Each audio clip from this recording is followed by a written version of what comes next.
Fala pessoal, hoje eu vou comentar os resultados do Banco Santander e do Bradesco do segundo trimestre. Mas antes de mais nada, se inscreva no canal, dá um like e aqui está o meu Instagram. Eu falo todo dia sobre o que está acontecendo no mercado lá, então não deixem de seguir lá também. E vamos lá, né? Iniciamos a temporada de resultado do segundo trimestre, né? E essa semana foi a primeira semana importante. E como eu venho falando bastante, né, dos bancos, eu gosto muito dos bancos, eu trouxe hoje para o canal uma análise sobre o resultado dos dois principais bancos que saíram nessa última semana. Banco Santander, né, o SAMB 11 e Bradesco, BBDC 4 e 3. Então, vamos comentar um pouquinho, né? Vamos ver se o que a gente está falando, né, de economia, de melhora de mercado, está de fato acontecendo. O Banco Santander mostrou um lucro no segundo trimestre de 3,6 bi. Então, um crescimento em relação ao mesmo período do ano passado de 20%. Então, um crescimento expressivo, cresceu 20% contra o mesmo período de 2018. Ótimo. E cresceu contra o primeiro trimestre desse ano, 4%. Ou seja, cresceu o lucro, cresceu forte, né? A gente vem falando aí, os bancos vão crescer fortemente esse ano, independentemente se a economia está crescendo pouco. E por quê, né? Vamos lá. Quais são as principais métricas que a gente olha quando a gente está analisando o resultado de um banco? Margem financeira, o que é isso? É a principal fonte de dinheiro do banco, né? A principal fonte como ele ganha dinheiro. Captação de clientes, né? de fundos através de CDBs, de depósitos e o empréstimo para terceiros. Então essa é a intermediação financeira, é aí que ele ganha dinheiro, essa é a principal linha. E se a gente vê nesse trimestre, a margem financeira foi 11,3 bilhões, 8%, 8,3% acima do ano passado, no mesmo período, né? E 5,3% em relação ao primeiro trimestre desse ano. Então o resultado está conseguindo ganhar dinheiro nesse segmento. O que é a segunda coisa mais importante num banco, né? Como é que ele ganha dinheiro? É com serviços, né? Então, serviço bancário, cartão de crédito, serviços, né? Que é a segunda linha de receita mais importante dos bancos, que é a parte do correntista, né? Então, aqueles serviços que os correntistas têm que pagar, mensalidade, cartão de crédito, ganho com os fundos, né? Com a asset dos bancos. Então, tudo isso é muito importante. O resultado de serviço foi 4,6 bilhões, né? Do Santander, cresceu 2,7 em relação ao primeiro trimestre desse ano e 8,8 em relação ao ano passado. Então está crescendo os serviços também, que é a segunda linha mais importante. Se a gente voltar para a carteira de crédito, né? Então é aí que o banco ganha dinheiro. A carteira de crédito, como eu venho falando, a carteira de crédito vai crescer esse ano. A gente teve anos aí que o crédito praticamente não cresceu no Brasil em função da crise econômica, e em 2019 as coisas estão melhorando, os bancos privados estão operando melhor, estão querendo crescer a carteira de crédito, estão num momento mais racional. Então a carteira de crédito do Santander foi para 394 bi, um crescimento de 7% em relação ao ano passado, né, ao segundo trimestre do ano passado, e 1,8% em relação a ao primeiro trimestre desse ano. Então, crescendo bem. Do lado de despesas, né, se a gente pegar a despesa total, 5,2 bi, cresceu 7,1% em relação ao segundo trimestre de 2018 e 2,2% em relação ao primeiro trimestre desse ano. Ou seja, crescimento de despesa aí foi um pouquinho acima de inflação, um pouquinho acima do esperado. Isso é natural, porque a gente vê, né, a economia reaquecendo, o mercado de trabalho, principalmente essa área financeira, está aquecido, então você acaba tendo que fazer alguns reajustes, contratar valores um pouco mais altos.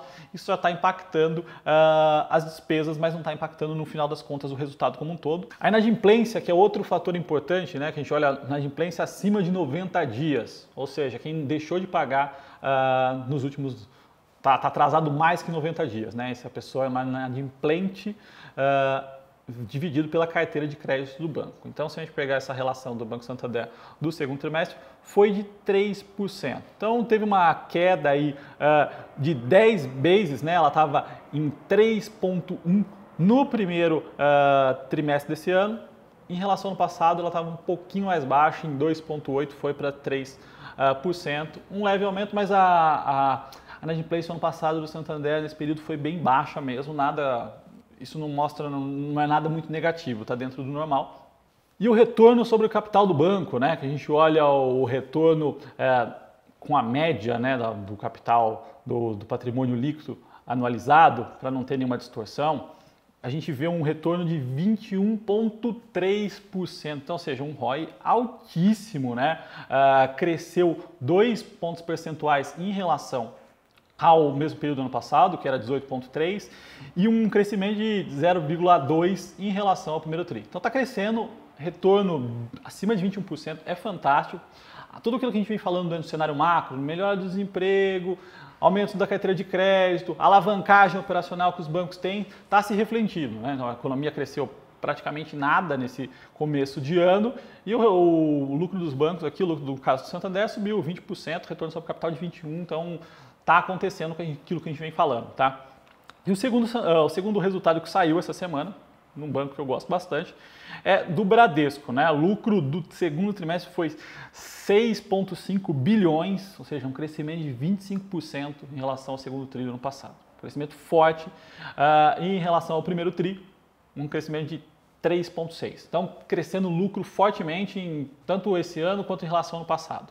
Margem financeira, né, que é onde ele ganha dinheiro ali, a intermediação, foi 14,4 bilhões, né, cresceu 7% em relação ao ano passado e 2,7% em relação a esse ano. Lembrando que o Bradesco, né, teve uma reação bem negativa logo após o resultado.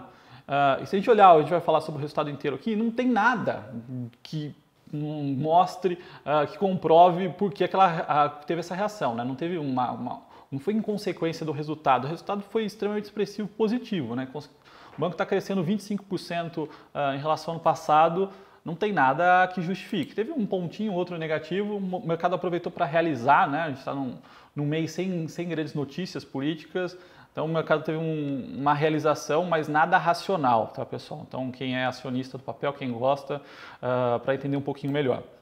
Carteira de crédito do Bradesco, né, chegou a 560 bilhões, cresceu 8,7% em relação ao ano passado, ou seja, a gente está crescendo em relação a 2018, quase aí nos 2 dígitos, tanto no Santander quanto no Bradesco. Então isso é bem positivo, tá? E é o que os bancos vinham falando, que eles iam crescer um pouco mais a carteira de crédito, estão conseguindo entregar. Em relação ao primeiro trimestre, 2,2%.